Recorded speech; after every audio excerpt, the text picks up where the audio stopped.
Welcome to the Deep Dive. Today we're tackling something huge, something most people experience, but wow, is it complex? Buying or selling a home? It really is. If you've been through it, you know. It's intense, right? Super fast-paced, one little slip, and bam, disaster. Big costs, lots of frustration. You've hit the nail on the head. People often don't realize a single transaction, it can have over 180 different steps. 180. Yeah. Seriously. Depends on the state, of course. But imagine trying to juggle all that, miss one, the whole deal can just Yeah. collapse. We're talking lost time, lost money, major stress. Okay, so that's our mission today, right? Cut through all that noise. We're digging into the real estate timeline. Understanding this isn't just nice to know, it feels essential. Absolutely critical. We're going to break it down, identify the really vital milestones, those key dates you just cannot miss. We've looked at industry guides, association templates, expert chats, What? the works. All to help you navigate it confidently. Okay, let's unpack this. Right. So first off, let's get some basic terms straight. People often use milestone and key date interchangeably. Yeah, I'll probably do that myself. Happens all the time. But in the industry, they actually mean distinct things. Getting this difference is like step one, a milestone. Think of it as reaching a major checkpoint, a completed step that means you've hit a new stage. Like reaching base camp on a climb. Exactly. Perfect analogy. So sales, contract, closing, those are the big milestones. You've achieved something significant. Got it. A milestone is a state you reach, a finished phase. So what about a key date? How's that different? Good question. A key date is all about when something specific has to happen. It's a deadline, like the inspection deadline. That's a key date. All the inspections must be done by then. Ah, okay. So the key date drives the action needed to reach the next milestone. Precisely. You hit the key date by completing the required tasks, and that achieves the related milestone, like, say, inspection resolution complete. Okay, that distinction alone really helps clear things up. It feels less overwhelming already. Good. And to make it even clearer, we can break the whole roller coaster ride down into just 3 main stages. 3 stages. Okay, I like the sound of that. This Yeah. is where it gets interesting, I bet. Totally. Think of it like a 3-act play. We'll walk through each one, looking at what buyers and sellers need to do, the typical timelines, pulling it all together for you. So, stage 1, sales. This is where it all begins, obviously. Crucial for everyone involved. And it typically lasts, well, could be 30 days, could be 90 days. Really depends on the market, the property type. Right, market conditions are huge. They really are. For the seller, this stage is all about prep and getting eyeballs on the property. Starts with a solid market analysis, usually using a CMA, a comparative market analysis tool to figure out a realistic price. Not just pulling a number out of thin air. Definitely not. It's data-driven. Then comes the marketing push. Professional photos, getting it on the MLS, that's the multiple listing service, basically the big database agents use. Plus, open houses, private showings, all that jazz. Now, for the buyer, stage 1 starts with meeting their agent, defining needs, budget, what they absolutely must have, what's nice to have. The wish list. Exactly. Yeah. And crucially, they sign a buyer agreement that formally links them with the agent. Then, a really vital early step, don't skip this talking to a mortgage lender. The pre-approval. That's huge. Right? Massive. Find out what you can actually afford, get pre-approved. Fun fact, average down payment for first-timers is around 8%. Lenders also help with credit checks, maybe give tips to improve your score, makes you a stronger buyer. That's a good point. Only then does the real house hunting begin. Some find a place fast, like under 3 months. That's about half of buyers. Others, it can take a year, Then viewings, and finally, making that offer. Big moment. And that offer, it's not just the price, is it? It feels more like a strategic move, a whole package deal. You're absolutely right. Price is just one piece. The offer includes the settlement date, your deposits, the earnest money may be asking the seller to cover some closing costs, and critically, any contingencies. Things like, this offer depends on getting financing or passing inspection. So lots to negotiate. Oh, yeah. The buying agent writes up the purchase contract, then the agents negotiate back and forth. Could be multiple counter offers until finally everyone agrees. Both sides sign. That mutual acceptance, that's the trigger. The end of stage 1. Exactly. And the deal moves into the next, much more complex stage. Here's a critical point. Everything required in the next phase, the contract phase, must be done by the dates laid out in that initial purchase agreement. Miss those, and the whole thing could just evaporate. It's a hard deadline. Okay, so contract signed, we're into stage 2. contract. And you said this is where it gets complicated, like really complicated. Yeah, this is where the real juggling act begins, because signing that contract kicks off a whole bunch of things happening at the same time, all with their own deadline. Okay, deep breaths. Yeah. What happens first? Well, several things kick off almost immediately. First, the escrow process. The ink is barely dry on the contract, and an escrow account gets opened, usually with the title company. And escrow is like a neutral holding zone for money and documents. Exactly.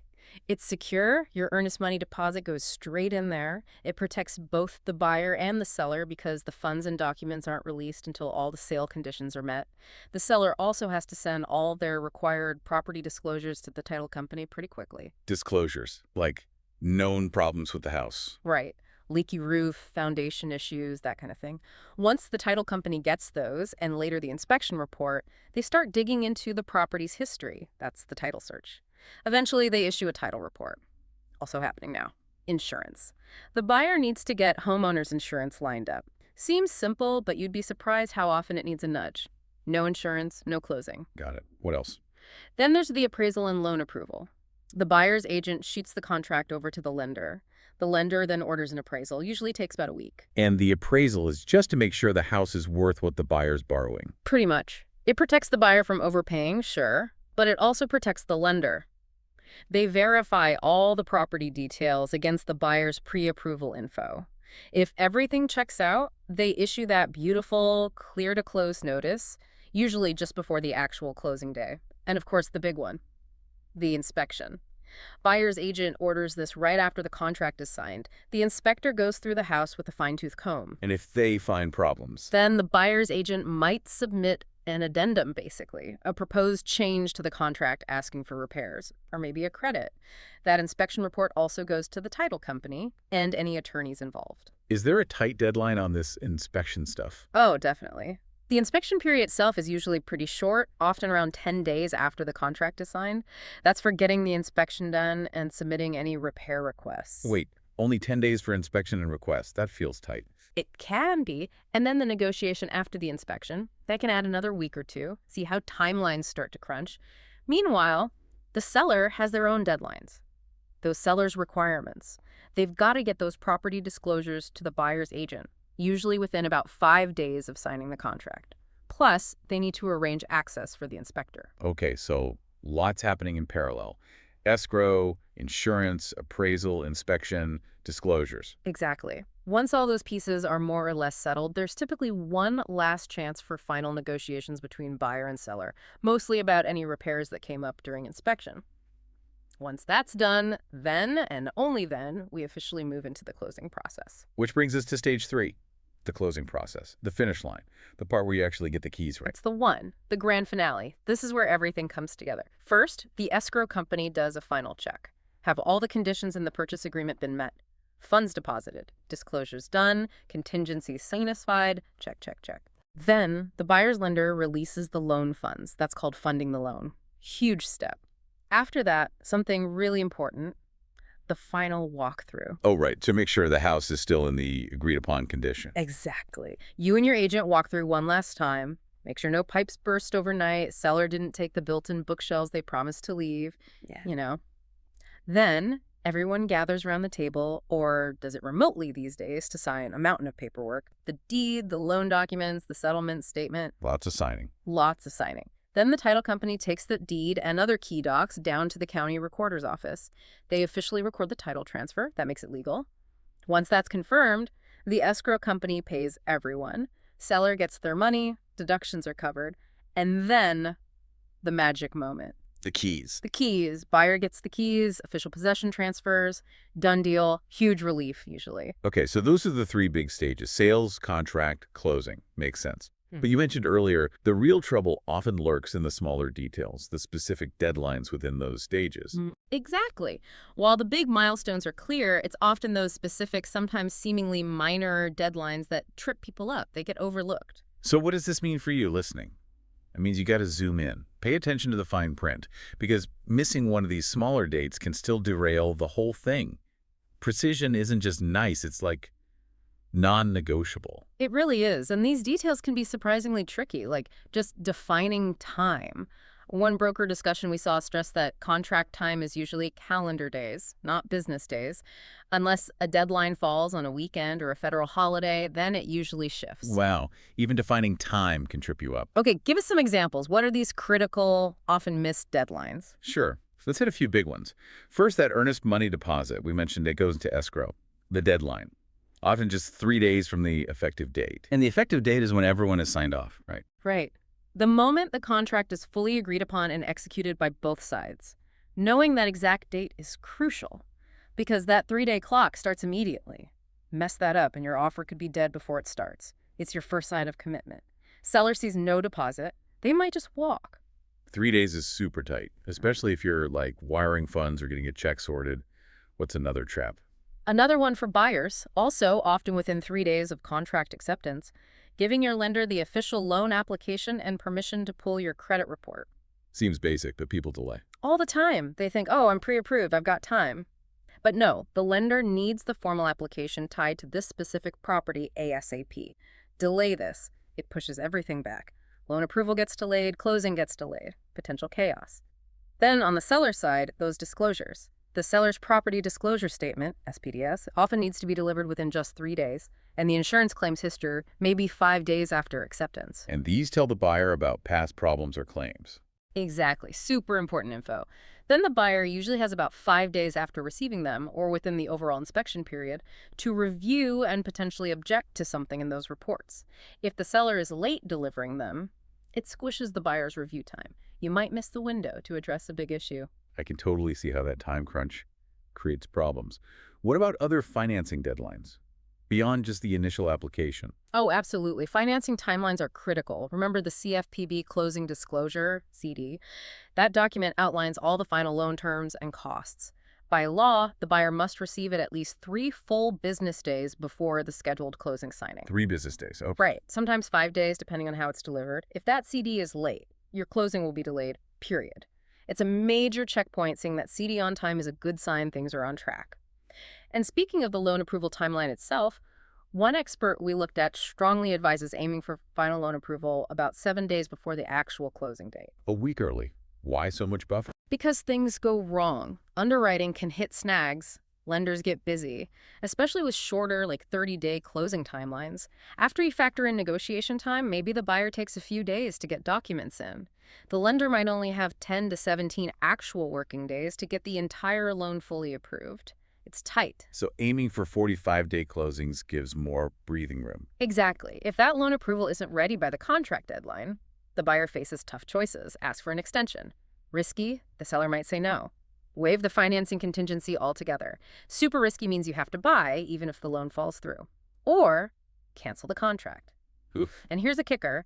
If the buyer does waive the financing contingency, but hasn't actually provided proof of loan approval yet, some contracts give the seller a short window, maybe 3 days, to cancel the deal themselves. Wow, wait, so you waive your safety net, and the seller still might bail if you haven't shown the final approval. That's brutal. It's a detail many people miss. It really shows how layered these contracts can be, and it underscores the stakes involved.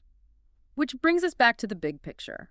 Why does all this precision matter so much? Because missing any of these deadlines, even seemingly small ones, can cause huge delays, tons of frustration, or kill the deal entirely. Yeah, you really don't want that call saying that the deal fell through because someone missed a 3-day window for a form. Exactly.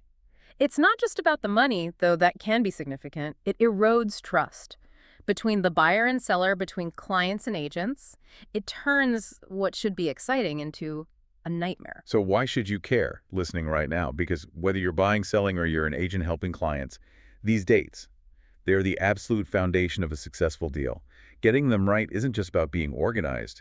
It's about ensuring a smooth, less stressful journey to closing day. So the million-dollar question, how do you actually manage all this? What are the tools, the tactics? Right. How do you stay on top of it all? Well, there are different approaches. For someone doing maybe one deal, personal tools can work okay. Spreadsheets, setting reminders on your phone calendar, maybe even a paper checklist. The old school way. Yeah, but honestly, for agents, teams, anyone doing volume, those manual methods break down fast. Too easy for things to slip through the cracks. So the next step up might be general software. Things like Google Sheets, maybe some CRM functions. They offer cloud access, multiple people can see them. but updates are usually manual. Still prone to human error, especially when you're slammed. Makes sense. So what's the gold standard? For folks serious about this, it's purpose-built software. Platforms designed specifically for real estate transaction management. These are game changers. They often have automated checklists, workflows tailored to real estate processes, automatic syncing with calendars. They proactively flag upcoming deadlines for everyone involved. It takes a huge mental load off and helps prevent fires instead of just putting them out. But tools are only part of it. Communication best practices are just as vital. Every guide emphasizes this. First, use a centralized system. Keep all the info, all the documents, all the communication in one place. Minimizes confusion like crazy. You get rid of the scavenger hunt for that one email. Exactly. Second, send proactive reminders. Don't wait until the day before something's due. Set up automated emails. Maybe 2 weeks out, 1 week out, 3 days out for critical dates. Anticipating problems. I like it. It's key. Third, automate the timeline communication itself. Use email templates for sending the initial full timeline, specific reminders, updates if dates change, and obviously the final closing confirmation. Consistency helps. Fourth, communicate in multiple ways. Email is great, but maybe add texts for urgent stuff, calendar invites that people can accept, cover your bases. Not everyone lives in their inbox. Good point. Different people respond to different things. Right. And lastly, confirm receipt and understanding. Use read receipts if you can, or just ask for a quick acknowledgement. Got it, thanks.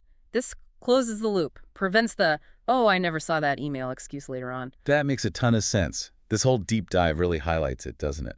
Mastering these timelines isn't just about avoiding disaster. It saves time, saves headaches, and honestly, it empowers everyone involved.